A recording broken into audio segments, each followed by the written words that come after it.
Dito isso, sua Bíblia em Atos capítulo 2.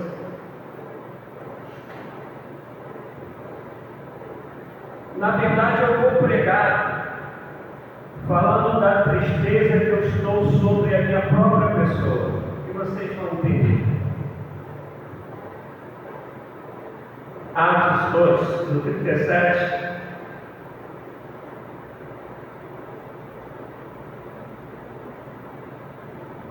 até o 42.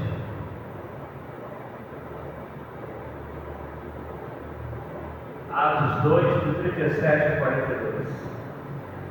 Ouvindo eles isto, compungiram-se em seu coração e perguntaram a Pedro e aos demais apóstolos: que faremos, irmãos? Disse-lhes Pedro: arrependei-vos, e cada um de vós seja batizado em nome de Jesus Cristo para perdão dos pecados, e recebereis o dom do Espírito Santo. A promessa de respeito a vós, a vossos filhos e a todos os que estão longe, a tantos quanto Deus nosso Senhor chamar. Com muitas outras palavras dava testemunho e os exortava, dizendo: salvai-vos dessa geração perversa. Os que de bom grado receberam a palavra foram batizados, e naquele dia agregaram-se quase 3.000 almas. E perseveraram na doutrina dos apóstolos, na comunhão, no partir do pão e nas orações. Senhor da glória, ajuda-me a ser canal de bênção para os meus irmãos. Ajuda-me a ser um instrumento da revelação da Tua palavra, da correção, exortação, ensinamento, instrução pelo Espírito Santo, de edificação, de crescimento, para aquilo que o Senhor é poderoso para fazer, que eu seja um ajudador, e não alguém que venha atrapalhar. Por isso eu lhe peço graça, sabedoria, unção e poder, em nome de Jesus. Amém. Todos nós conhecemos o contexto dessa passagem que acabei de ler. Inclusive, não nesses versículos todos, mas a minha primeira pregação aqui, o dia da minha posse, foi em cima dessa passagem. Então não é preciso, não é necessário explicar em detalhes, porque nós já conhecemos. Mas eu só quero relembrar que os discípulos tinham recebido uma ordem de Jesus de ficarem em Jerusalém, até que do alto fossem revestidos de poder. Jesus andou com eles 3 anos, morreu, ressuscitou no 3º dia.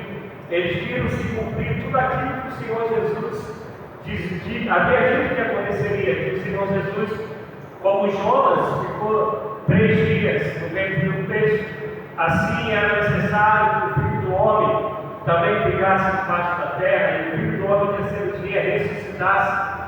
E assim Jesus ressuscitou. Durante 40 anos ainda foi visto, diz a palavra, até que depois ele foi assunto aos céus.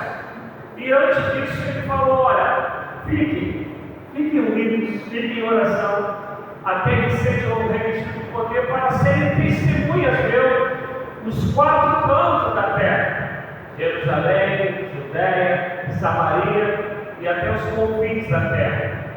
E houve uma promessa do Senhor dizendo: eis que estou convosco todos os dias até a consumação dos séculos. Ele dizendo: não temas, não se apavore. Como ele disse, Deus disse para Josué quando foi suceder a Moisés: aqui somos nós, enquanto igreja, sucedendo ao Senhor na pregação do Evangelho, na manifestação do Reino de Deus, a ponto de que, como nós vamos ler o começo de Atos, capítulo 1, verso 1, mas está escrito lá: tudo fiz o primeiro tratado ao Teófilo, acerca de tudo aquilo que Jesus começou a fazer e a ensinar. Não fala que Jesus terminou.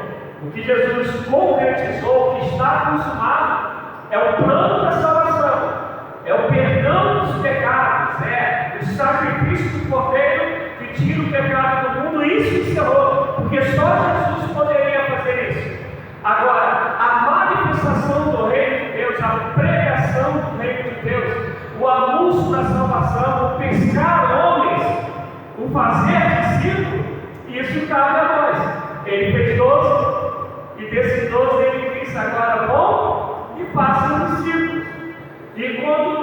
Jesus é assunto do céu, é uma promessa dele que o anjo diz, né? Esse mesmo Jesus que vocês viram subiu, ele voltará para buscar a sua igreja. E depois de 40 dias da assunção de Jesus é assunto aos céus, durante 10 dias, os discípulos obedecem, permanecem reunidos, orando.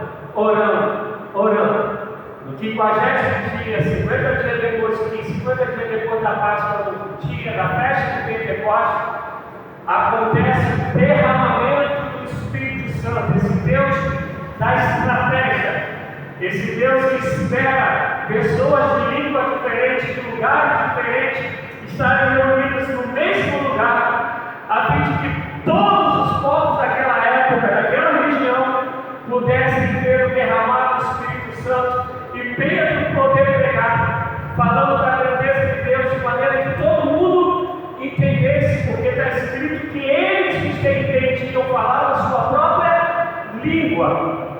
E aí, a esse grito que nós lemos, a esse questionamento, onde eles falam: o que nós vamos fazer agora? O que faremos? E Pedro vai dizer o seguinte, no versículo 37 que nós lemos, no 38, arrependei-vos, e cada um de vós seja batizado em nome de Jesus, para perdão dos pecados, e recebereis o dom do Espírito Santo. E aí, quando antes de pregar, eu falei que eu ia falar da tristeza, da insatisfação comigo mesmo, e eu vou explicar para vocês. Alguns, não sei a cabeça de vocês, mas alguns acham que eu conheço um bocado de Bíblia. Alguns acham, tem uns outros, que acham que eu prego relativamente bem. E eu olho para alguns e falo: meu Deus, como estou longe desses homens. Mas hoje, entre algumas coisas que eu estava estudando e vendo, como eu morei no começo, pessoas que conhecem tanto de Bíblia, que têm doutorado, mestrado, que têm vivência, que já fizeram coisas tremendas, de fato, verdadeiras para o reino de Deus, e acabam discordando e vão a público, claro, guardadas as exceções, mas a maioria, para um desmerecer o outro, dizer que o outro está errado. E alguns, repito, alguns com respeito, mas uma boa parte sem nenhuma preocupação se vai ferir o outro ou não. E eu estava em casa lembrando desses 3 dias que nós tivemos aí de férias, e agradeço a igreja por termos conseguido esses 3 dias. E eu estava olhando para mim e vendo que nós vivemos como família nesses 3 dias, e eu falo para vocês, foi bom demais pra caramba a dessa, sabe? Foi curto, mas eu posso dizer que foi muito proveitoso, com chuva, com frio, mas foi muito bom, para a família como um todo, Meus filhos nunca tinham pescado lá, tinha um laguinho onde nós ficamos e se deitear com nojo de minhoca, e se me pegar minhoca, botar minhoca no anzol. Depois ele estava mostrando para a irmã como pode botar, aí cada um pegou lá o seu peixinho e devolveu para o lago, uma experiência nova para eles. Brincamos de botar pedra na água para praticar, meu filho aprendeu a bater pedra, ficar na água. E só que eu pelo menos, eu tive 3 situações que eu entendo que eu falei muito sobre o que é ser igreja, sobre qual é o meu primeiro chamado como cristão. A primeira delas foi a casa onde nós estávamos. Um pouquinho acima tinha lá um casal que eu não cheguei a vê-los, mas minha esposa e minha Rebeca, Alessandra e Tiago, os filhos, foram lá oferecer para a gente tangerina e laranja. Falou, vamos lá em pé que tem de montão. E um dia lá a gente precisava de álcool para poder botar na lenha, porque o álcool que a gente comprou não servia, era 45%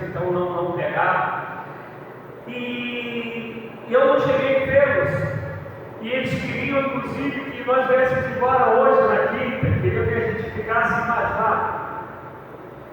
E eu não fui em nenhum momento, nem pelo menos dizer assim: olha, a gente pode orar por vocês. A gente pode orar por todo o carinho que vocês tiveram pela gente. E a gente quer ser o canal de Deus na vida de vocês e orar pela vida de vocês. E é óbvio, no meio da oração, a gente falar sobre só Jesus Cristo é o caminho, a verdade e a vida. Falar, ainda que fosse na oração, talvez dando tempo para a gente conversar, poder dizer: ó, arrependei-vos dos vossos pecados, sejam batizados para que haja perdão, e tenham uma vida de santidade. Eu não o fiz. No outro momento nós fomos num lugar lá que era, você colhia um morango e pagava, né, era R$35, acho que o quilo do morango, mas cada morango bonitão, tal morango italiano.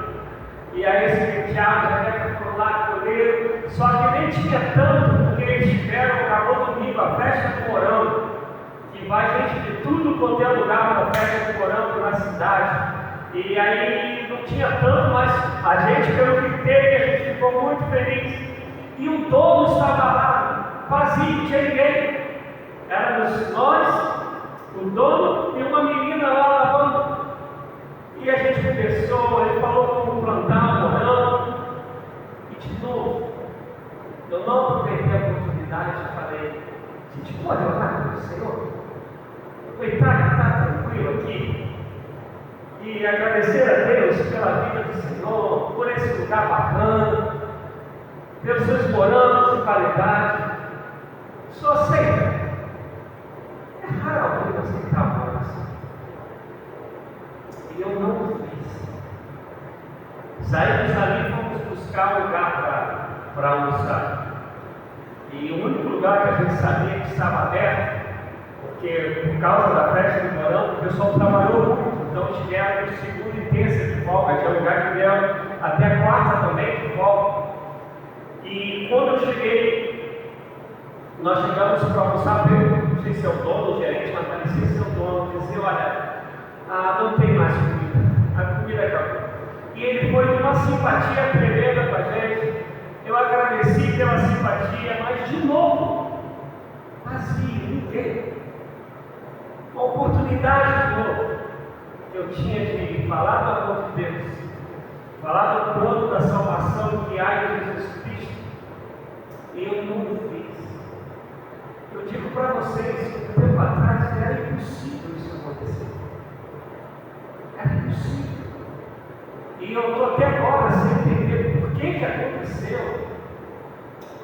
E eu fico olhando que às vezes as felicidades, o tempo de regozijo, o tempo de graça, sobre graça que Deus nos dá, às vezes isso acaba falando mais alto no nosso coração do que a alegria do verdadeiro chamado, a alegria do verdadeiro propósito da gente, que é de ser um instrumento de salvação de vida, que é de ser um instrumento de libertação do cativo, que é de ser um instrumento de anunciar o reino de Deus. Eu posso até dizer que, de alguma maneira, a gente fez o papel de anunciar o reino de Deus, porque a Bíblia fala em Romanos 14 que o reino de Deus não é comida nem bebida, mas é justiça, é paz, alegria e é justiça.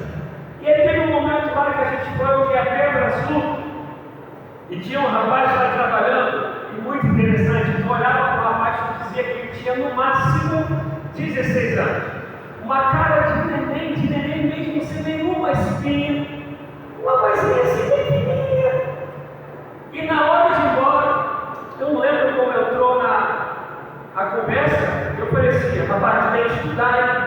Não pode ficar só nisso aí não. Ele era tipo vigilante, né, um guardinha lá no lugar, mas sem arma, sem nada. Aí, o senhor falou isso também? Aí começamos a perguntar a ele, nem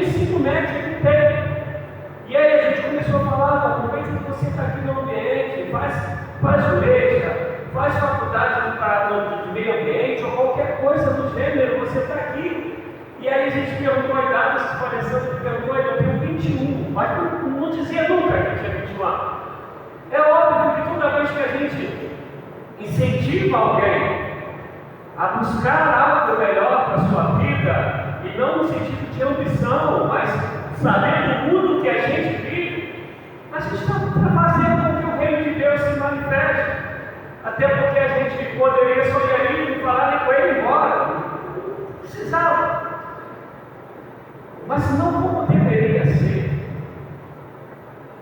A gente vai perdendo essa noção, e principalmente quando as coisas que a gente chama de muito boas acontecem conosco, porque acaba roubando da gente a alegria maior, que teria que ser a alegria maior, que é viver a vontade de Deus.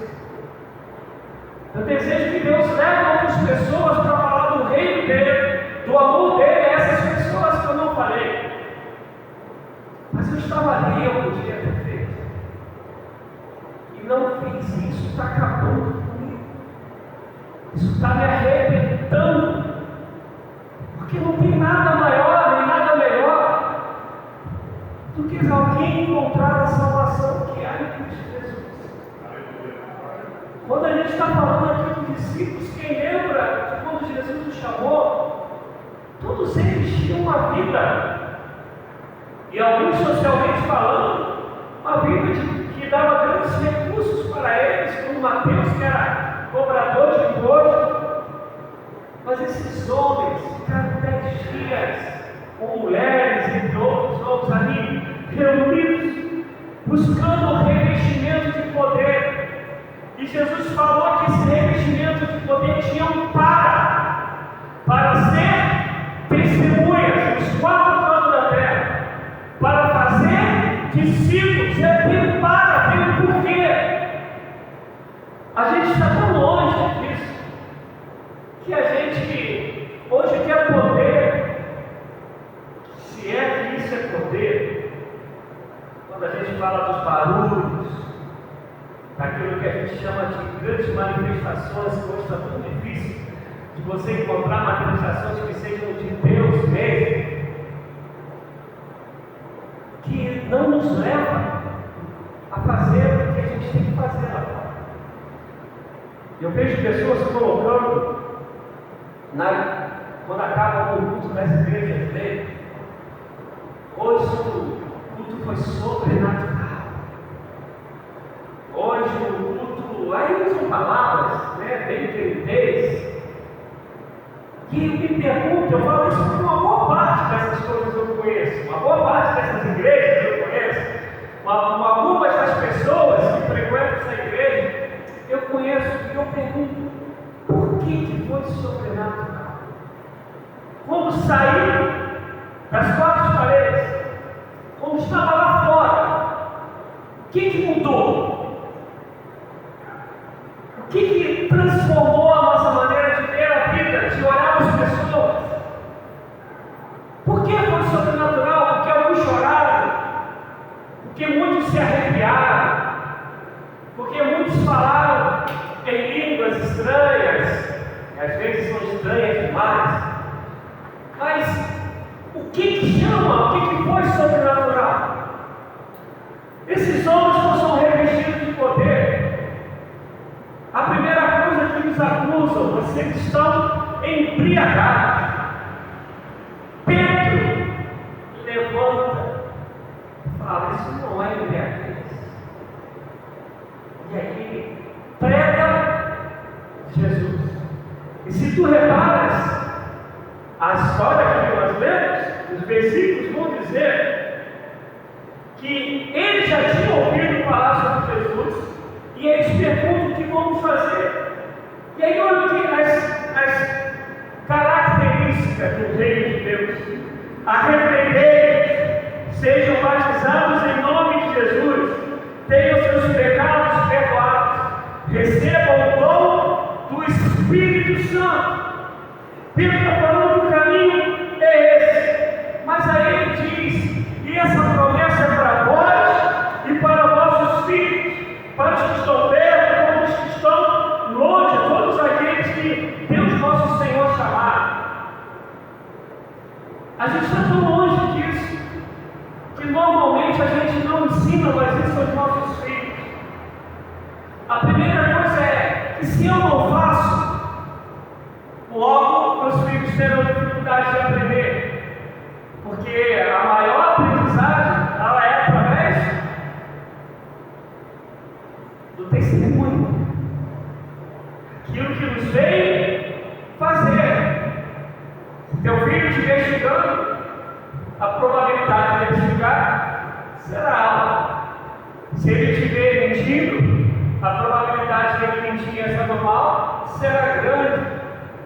E aí os exemplos são tanto para ruins como para bons. Se ele estiver orando, há uma possibilidade de ele entender que oração é a melhor maneira de você falar com Deus e conseguir ter comunhão e intimidade com Ele. Se ele estiver lendo a Bíblia, de qual maneira ele vai ter isso? Se ele estiver evangelizando com compaixão, e não porque você tem que fazer porque você é crente, não, mas porque você tem misericórdia de quem está indo para o inferno, que você quer honrar também ao teu Senhor, que morreu para que aquele que está indo para o inferno não vá para o inferno, antes se arrependa, seja batizado para perdão dos pecados. Se você não faz isso por amor, é porque você nem ama o Senhor, e não ama o Senhor, você nem ama o perdido. E se você não faz, o teu filho não vai saber fazer. A não ser que Deus, com muita graça, levante alguém para poder ensiná-lo, para poder discipular, para poder instruir. Mas ele está falando que essa promessa é para todo mundo, tanto da salvação, como se tornar discípulo de Jesus, como ser alguém que lança a rede, seja buscador de homens, como ser alguém que faz discípulo. Nós nos perdemos tanto que nós viramos igreja realmente de achar que a manifestação da glória de Deus se há arrepios, se há emocionalismo. Não estou falando que Deus não faça essas coisas, por favor, não entendo.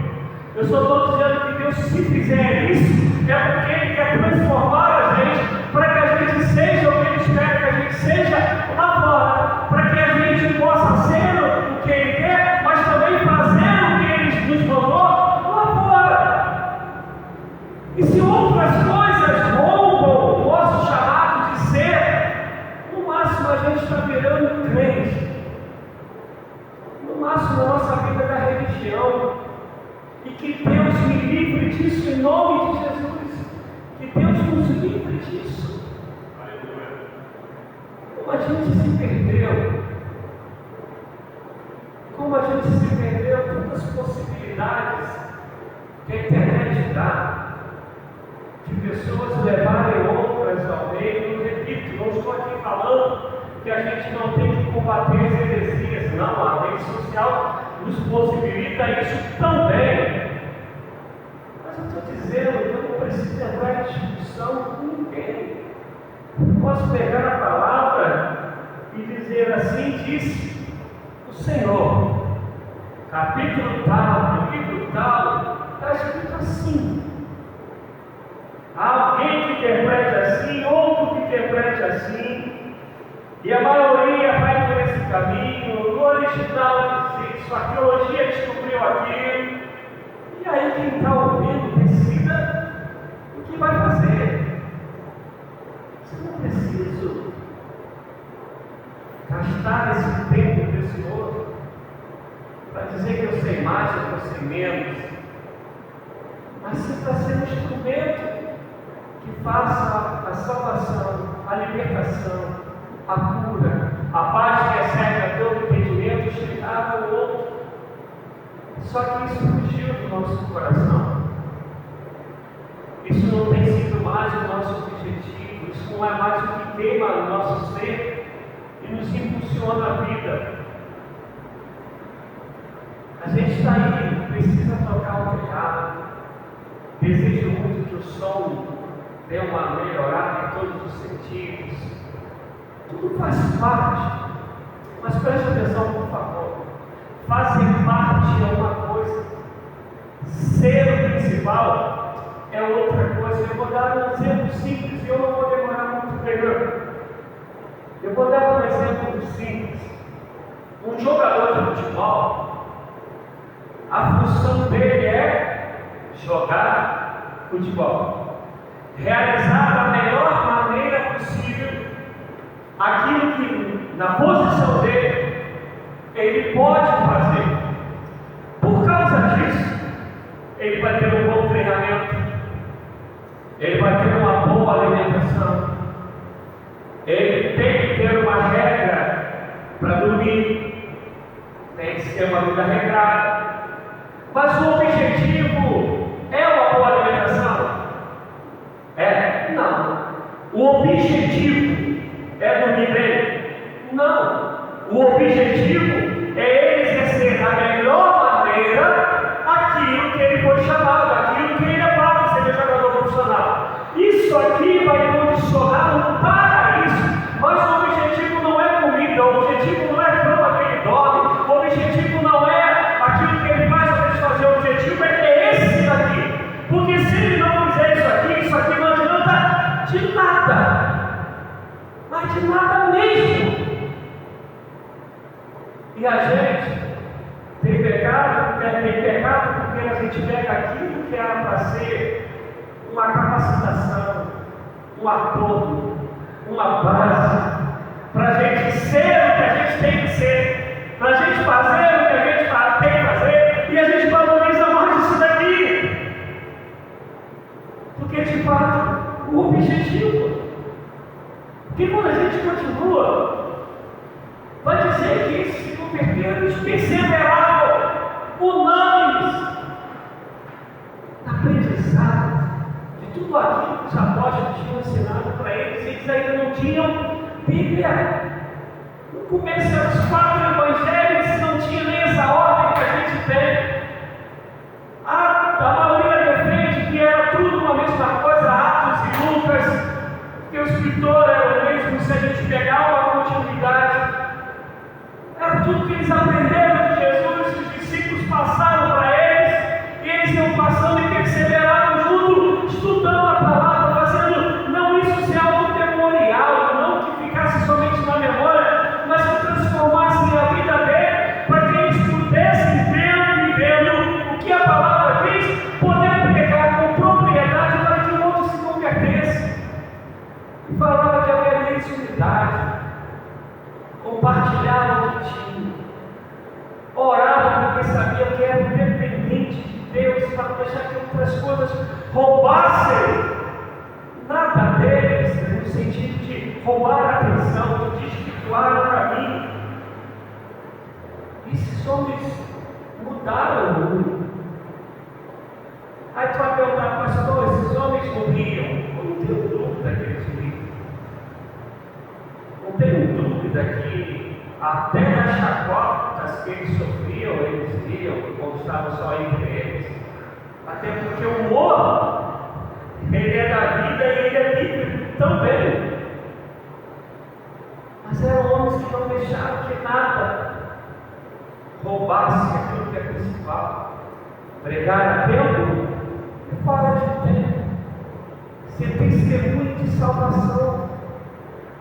Parece que a gente não entende mais que Jesus morreu para que todo aquele que nele crê não pereça, não seja condenado, não vá para o inferno, mas para que tenha vida eterna. Mas como crerão se não há quem pregue? Como isso vai ser possível? Como, se não forem enviados, eles não vão vir? Então isso conta conosco. Você não tem ideia como isso está dentro de mim, de tristeza.